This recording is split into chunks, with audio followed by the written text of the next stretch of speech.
৬০ বছরের চলাচলের পথ আজ ঘর দেওয়ালে বন্দী, চরম দুর্ভোগে ৩০টি পরিবার। ডামুড্যার ধানকাটি ইউনিয়নের উত্তর আকালবরিশ গ্রামে ৬০ বছর ধরে ব্যবহৃত চলাচলের রাস্তাটি ঘর ও দেওয়াল তুলে বন্ধ করে দেওয়ার অভিযোগ উঠেছে।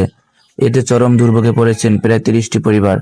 এলাকাবাসীর অভিযোগ, সোরাব খান রাস্তার অংশে ঘর তুলেছেন, আর ইয়াসিন খান ও ইউসুফ খান রাস্তার জন্য ১ ইঞ্চি জায়গাও দেবেন না বলে জানিয়ে আসছেন। বিকল্প কোনো পথ না থাকায় শিশুরা বিদ্যালয়ে যেতে পারছেন না, অসুস্থ রোগীকে হাসপাতালে নেওয়া কঠিন হয়ে পড়েছে, নিত্যদিনের কাজ ও জীবিকার জন্য ঘর থেকে বের হতে পারছেন না। আসসালামু আলাইকুম। আমার চাচির শাশুড়ি যে অসুস্থ হয়ে রয়েছে ঘরের ভিতরে, এরা নিতে পারতাছি না আমরা শুধু রাস্তার জন্য ডাক্তারের কাছে।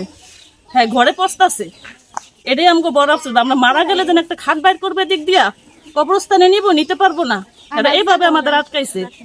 আর এই রাস্তাটা হয়েছে অনেকগুলা ঘরে দিক, আমাগো মনে হয় ৩০, ৩৫, ৪০টা এরকম ঘর হইব। এই লোকগুলা সব আটকানো, কিন্তু এই লোকগুলা সব আটকানো। আর অনেক কষ্টে আছি আমরা শুধু রাস্তাটার কারণে। আমরা লাকড়ি আনতে পারি না একটু ভ্যান দিয়া, মানে সবাই কষ্ট করতেছে কোনো কিছু, মানে সবকিছু ওই রাস্তাটার জন্য আমাদের সবকিছুর কষ্ট। ঘরের তো বের হইতে পারি না, কিন্তু আমরা কিন্তু অনেক পথ দিছি। আমরা এই ভিড়া দিয়া পথ দিছি, বাড়ির উপর দিয়ে পথ দিছি, ওই নিজ দিয়ে নিজেদের রেকর্ডের জমির ভিতরে আমরা নিজেদের টাকা দিয়ে আমরা রাস্তা কাটতে দিছি। এটি সব দিয়ে হারা চলে, কিন্তু এতটুক জমি আমাকে দিব না। এই দুই গ্রুপে একসাথে ঝগড়া করছে, অনেক মারামারি হয়েছে কয়দিন আগে এই রাস্তা কইরা। দুই গ্রুপ হয়েছে সোরাব খান আর হয়েছে ইয়াসিন খান, হ্যার ছেলেরা আর হেরা দুই গ্রুপে তিন পিটাপিটি হয়েছে, অনেক মারামারি হয়েছে। আর ওখানে আবার হেরা মিল্লা ওইটা একটা হেরা গ্যাঞ্জাম সৃষ্টি করছে আমরা যেন না গাই। তারপর এখন আবার মিল্লা একসাথে হইয়া ওখানে হেরা বক্তব্য দিতেছে, মানে ওইটা হলো ওই গ্যাঞ্জাম সৃষ্টি করছে হইলো যেন আমরা যেন না গাই, এই কারণে। নাইলে ওইটা তার গ্যাঞ্জাম না, ওইটা হেরা একসাথে একতা হইয়া যেন ওই জায়গায় দিব না, এই কারণে হেরা এই সৃষ্টিটা করছে। যে এই যে রাস্তাটা এই যে দাঁড়ায় রয়েছি ওই বাড়ি পর্যন্ত, এই রাস্তাটা নাকি সরকারি বাড়ি, দেখছি তো অনেকবার মাটি কাটছে এই জায়গাটায় আমরা যে দাঁড়ায় আছি। রাস্তাটা দিয়ে তো ওই পর্যন্ত গেছে, নাহলে এই রাস্তাটায় তো সরকারের মাটি হালানোর কোনো প্রশ্নই ওঠে না। এই পথটা চলতেছে হয়তো 70-80 বছর আমাদের বয়স। এই আমরা ছোটবেলায় দেখতেছি এখানকার লোকজন সব আসা যাওয়া করতেছে, গরু বাছুর নিয়ে, আগে গরু বা নিয়ে সব জায়গায় হাল চাষ করতো যারা তখন পূর্বে, তখন তারা এইখানটা যাইতে হয়তো প্রায় 70-80 বছর এরকম। জায়গাটা এক সাইড হইলো ইউসুফ খা, ইয়াসিন খা, আরেকটা হইলো সোরাব খা, এই দুইজনের জায়গা। কিন্তু এই যে রাস্তাটা এখন ব্যবহার করা যাচ্ছে করতেছি আমরা, সেই জায়গাটা বেশিরভাগ এখন যে বাউন্ডারি দেখা যাচ্ছে, বাউন্ডারির ভিতরেই পড়তেছিল সেই জায়গাটা, বেশি এখন দেখা যাইতেছে মাপে। এমনি বলা হয়েছে যে টাকা চলাফেরার রাস্তা ছিল, তোমরা যদি বন্ধ করে দাও তাহলে কেমনি চলাফেরা করবে লোকজন। পরে তো বাধা এমনি মোটামুটি বলা হয়েছে, তারপর বাধা দেওয়ার পরে বন্ধ হয়েছে কাজ, অন্যভাবে বাধা হয়েছে, ওর কাজ বন্ধ আছে আপাতত।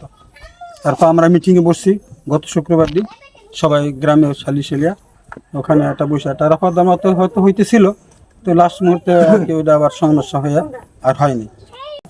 এই রাস্তাটার বিষয় বিশেষ করে আমরা ছোটোবেলা থেকেই রাস্তাটা এখান দিয়া আমরা আপ ডাউন চলাফেরা করছি, এদিকের মানুষও গেছে আইসে, আমরাও গেছি আইসি, চলাফেরা সবাই করছে।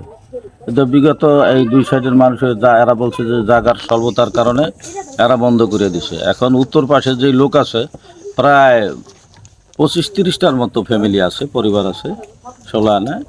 এরা আমরা যেমন এখন চলাফেরা রাস্তায় বাইর হওয়ার জন্য আমাদের দুর্ভোগ। এখন আমরা এদিকে এই রাস্তায় আসার জন্য যে ব্যবস্থা করলে ভালো হয়, এইটাই দরকার আমাদের রাস্তায় আসার জন্য আর কি। আমরা জিম্মি হয়ে গেলাম আর কি, আমরা পিছনে যে 30-40টা ফ্যামিলি আছে এটা তো জিম্মি হয়ে গেল চলা করার জন্য।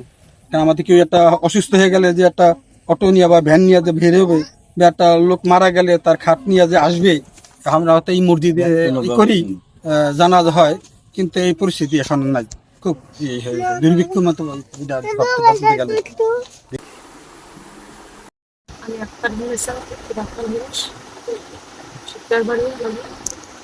আমার মা গত বৃহস্পতিবার সকাল 7টায় অসুস্থ হয়ে পড়ছে।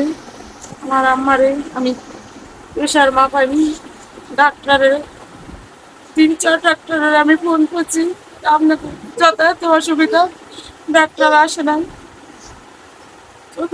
দ্বিতীয় দিনের সময় বড়হাট বাজারের গ্রিন ডাক্তার আসেন রাস্তা নাই তাই কিভাবে যেতে পারি। দুঃখের বিষয় একটা কথা, আমার আম্মা অসুস্থ হয়ে পড়ছে। এই সময় আমরা থাকো বাড়ি কয়েকজন লোক যায় বলছি, সকলকে অপমান করে দিচ্ছে।